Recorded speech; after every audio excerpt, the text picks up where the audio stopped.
आप केवल ये सोच रहे हो कि इन चीजों के प्रयोग से आपके जीवन को नुकसान हो सकता है। जैसे कि अगर आप खाद या कीटनाशक खाते हैं तो ये आपके जीवन को नुकसान पहुंचाते हैं। इस विशेष फल में कितने ज्यादा सूक्ष्म पोषक तत्व होंगे, उसकी वजह से ये फल आपके स्वास्थ्य को कितना ज्यादा फायदा पहुंचाएगा। लगभग हर देश में लोग इन तत्वों की कमी के शिकार हैं, केवल इस वजह से कि ये तत्व वहाँ की मिट्टी में नहीं है, इसलिए ये तत्व वहाँ उनके भोजन में नहीं है।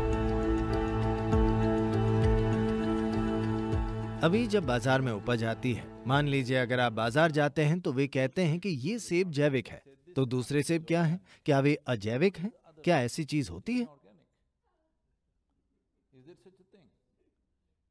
तो अभी ये बहुत ही जटिल काम है ये जांचने की कोशिश करना कि इस सेब के अंदर कितनी खाद है, कितने कीटनाशक या कीड़े मारने की दवाइयां हैं। मेरा विश्वास कीजिए ये एक असंभव काम है, क्योंकि आप किस दिन इसका प्रयोग कर रहे हैं? जब इसमें फूल आ रहे थे तब आपने इसका प्रयोग किया, जब ये एक छोटा फल बन गया तब आपने इसका प्रयोग किया, जब ये एक बड़ा फल बन गया था तब आपने इसका प्रयोग किया। किस मौसम में आपने इसका प्रयोग किया? क्या उस दिन बारिश हो रही थी? क्या उस दिन धूप निकली हुई थी? ये सभी बातें निर्धारित करती हैं कि वास्तव में ये कितनी मात्रा में उपज के अंदर गया है। वास्तव में चीजों के बारे में नहीं, बल्कि आप ये सोच रहे हो कि इन चीजों के प्रयोग से आपके जीवन को नुकसान हो सकता है। जैसे कि अगर आप खाद या कीटनाशक खाते हो तो ये आपके जीवन को नुकसान पहुंचाते हैं। ये इस तरह से है कि आपको फल के बारे में चिंता है लेकिन जड़ों के बारे में कोई चिंता नहीं। मूलभूत सिद्धांत ये है कि मिट्टी में जैविक तत्व होने चाहिए, क्योंकि वही सूक्ष्म जीवों का भोजन होता है। इसके बिना हम उन्हें भूखा मार रहे हैं। अगर हमने उन्हें भूखा रखा तो एक दिन वो हमें भूखा रखेंगे, बस सवाल केवल समय का है।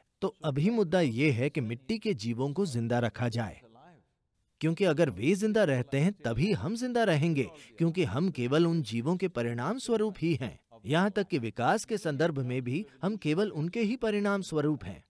तो जब बाजार में फल या सब्जी आए, उस पर जैविक होने का निशान लगाने की जगह और उसके अलावा जो भी है, अगर आप उस पर निशान लगाएं कि ये फल ऐसे खेत से आया है जिसका जैविक तत्व 3% है। अब यहाँ पर इतना विज्ञान है जो आपको बता सकता है कि अगर मिट्टी में जैविक तत्व की मात्रा 3% है तो इस विशेष फल में कितने ज्यादा सूक्ष्म पोषक तत्व होंगे। उनकी वजह से ये फल आपके स्वास्थ्य को कितना ज्यादा फायदा पहुंचाएगा। आपके स्वास्थ्य को खराब होने से रोकने के लिए कितनी सारी चीजें हो सकती हैं। ये सब विज्ञान पहले से ही यहाँ है कि शारीरिक और मानसिक स्वास्थ्य दोनों हम जो सूक्ष्म पोषक तत्व खाते हैं उससे जुड़े हुए होते हैं। अभी हम एक महामारी से गुजरे हैं। आपको किसी महान वायरस विज्ञानी से सलाह लेने की जरूरत नहीं है। अगर आप किसी सामान्य डॉक्टर से पूछेंगे तो वो आपको बता देंगे कि अगर आपके अंदर vitamin A, B6, B12, folate, iron, zinc, magnesium की कमी है तो आप फेफड़ों के संक्रमण के लिए बहुत ज्यादा संवेदनशील हो जाएंगे। ये बात सभी जानते हैं। अगर आप इसे दुनिया में कहीं भी देखें, लगभग हर देश में लोग इन तत्वों की कमी के शिकार हैं, केवल इसलिए कि ये तत्व वहाँ उनकी मिट्टी में नहीं है, इसलिए ये तत्व वहाँ उनके भोजन में भी नहीं है।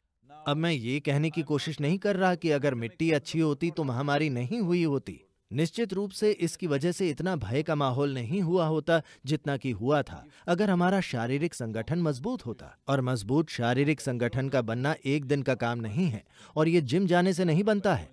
ये बनता है सही तरह का भोजन खाने से और भोजन के द्वारा मिट्टी से जुड़े रहने से, या किसी दूसरे तरीके से। अगर वो दूसरा तरीका संभव नहीं हुआ तो क्योंकि हम शहरों में रहने वाले लोग हैं, लेकिन कम से कम भोजन में ये तत्व होने चाहिए।